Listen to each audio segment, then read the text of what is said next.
You ask Tiger to solve. This deals with linear equations with one unknown. The final result is m equals 8. Let's solve it step by step. Simplify the expression. Expand the parentheses.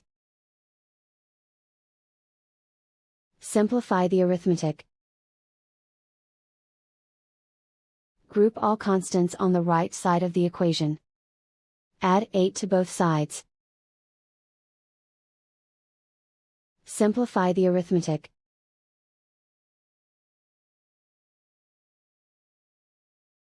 Isolate the m.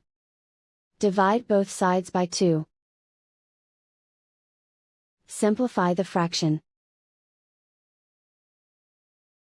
Find the greatest common factor of the numerator and denominator.